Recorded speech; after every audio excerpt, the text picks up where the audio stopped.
Okay. Dominikos Theotokopoulos, or El Greco. Welcome to week 18, cycle 1, our last famous artist, and I'm kind of sad about it. El Greco. So El Greco was born in 1541, died in 1614. He was born on the Greek island of Crete, but he settled in Spain, where he became a great painter, sculptor, and architect. El Greco means the Greek. There's not much known about his childhood, but he probably showed talent as an artist by painting religious icons. He left Crete as a young man to study art in the Italian city of Venice, and this is not in here, but he arrived to Rome, I want to say like 6 years after Michelangelo died.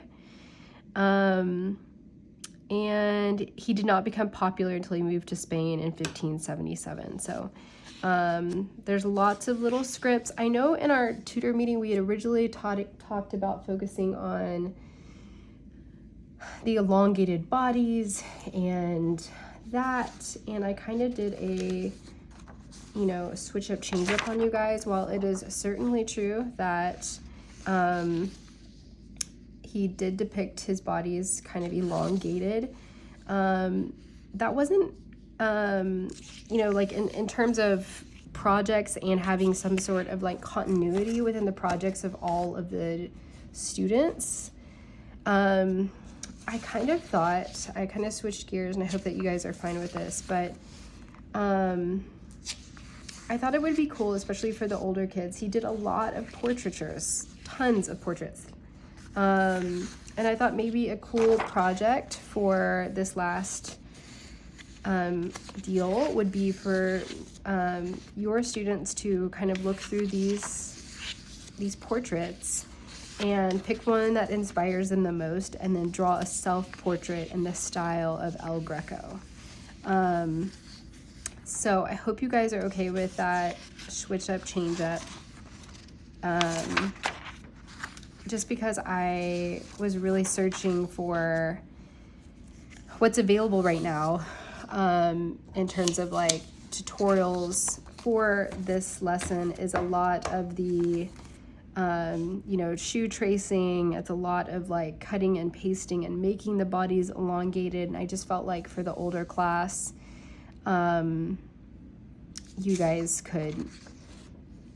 your students could do this. So I hope that's okay. You're just going to be able to do your script and then kind of turn them loose. And then I have already looked through all these. So my favorite painting that I feel like I can paint in his style of myself is this. So I'm probably going to,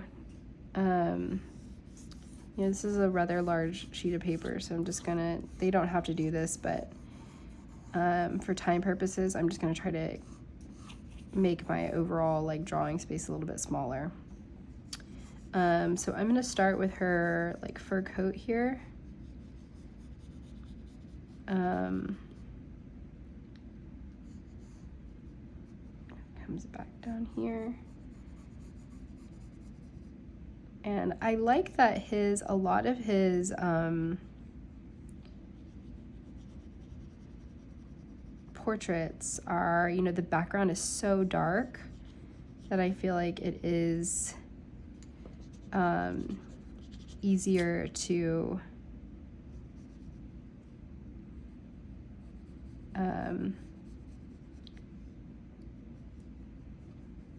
do because there's not a ton of space. I feel like you're able to kind of focus on your oils because there's just not very much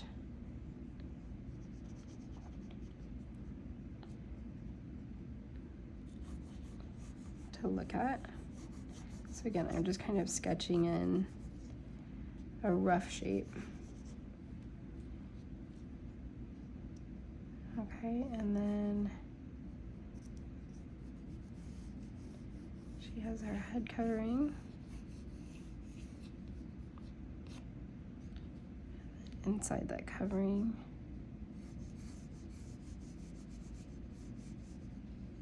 is my face.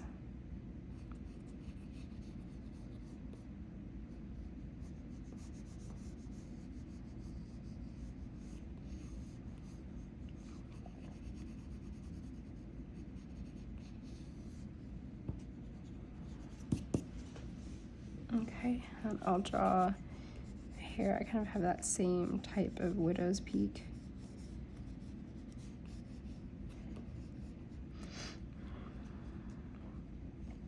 And then I have a thick brow.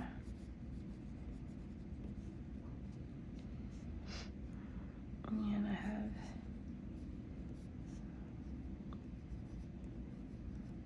large eyes.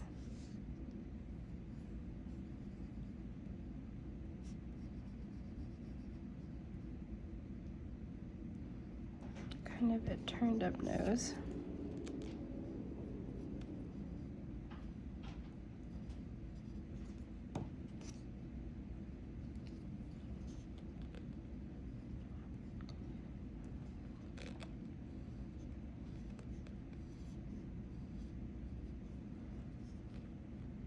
I'll do like a pink cheek.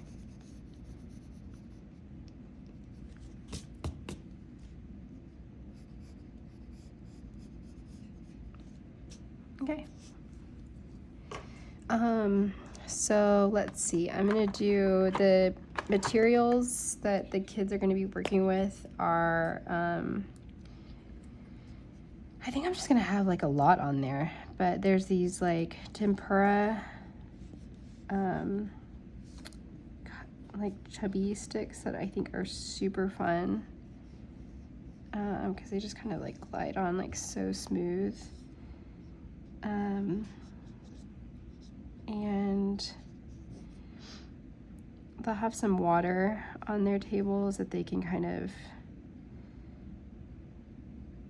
like thin out the tempera marker or colors if they want for the smaller details like the face.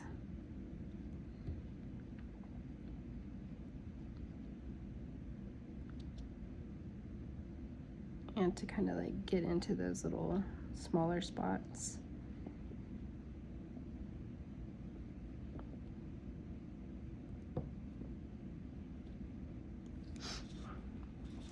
And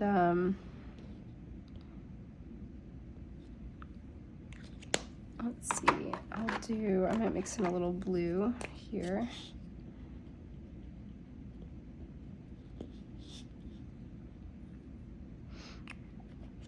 And then I might do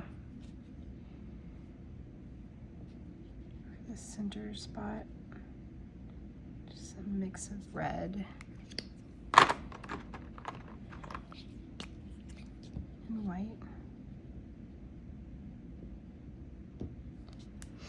And then over here in like a separate spot, I think I'm going to do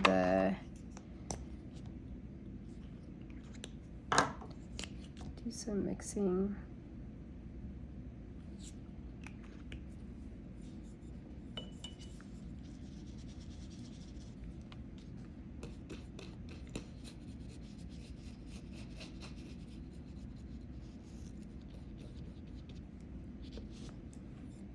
So I just put orange and white over here and then kind of put some water on it. Let's see, for my veil, do brown.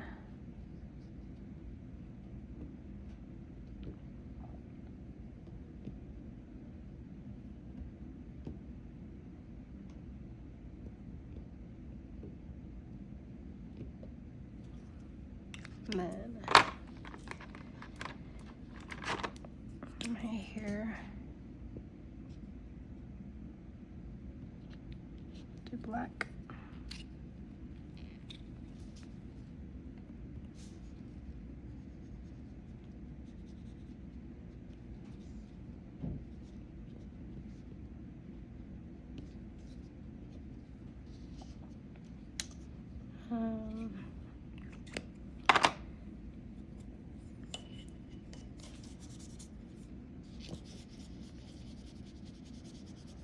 This is gonna make kind of a pink.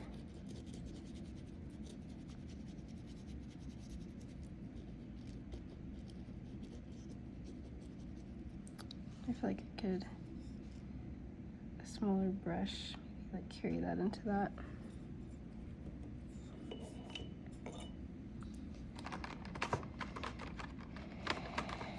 I'm gonna come over here and do my black.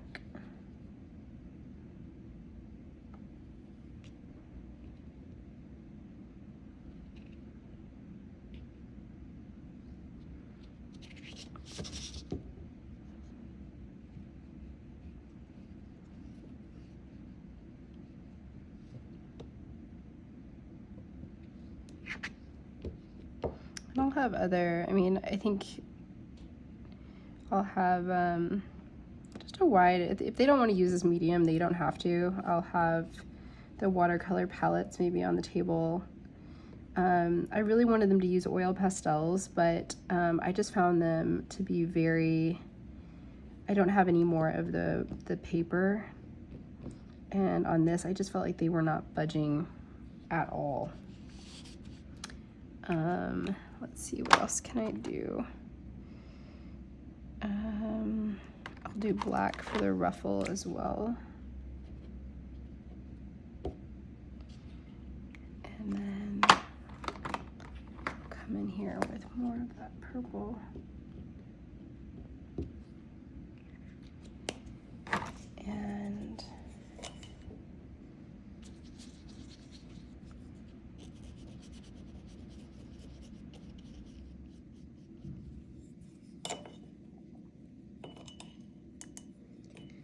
And then yeah, just the plain water, you can start to kind of shift everything around.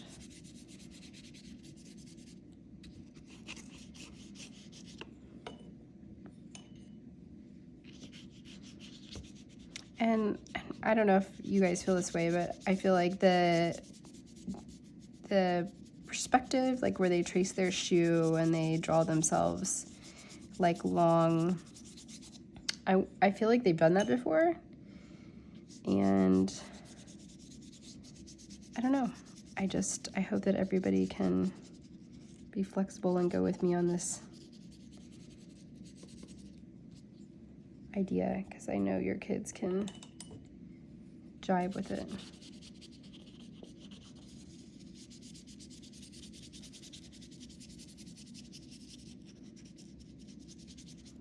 Maybe get a thinner marker. Need a thinner brush.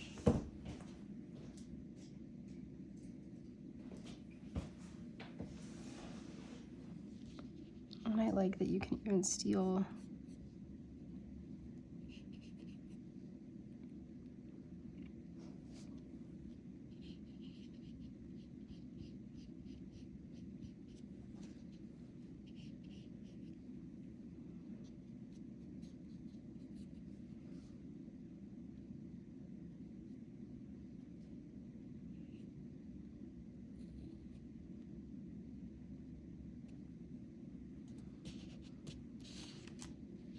so yeah.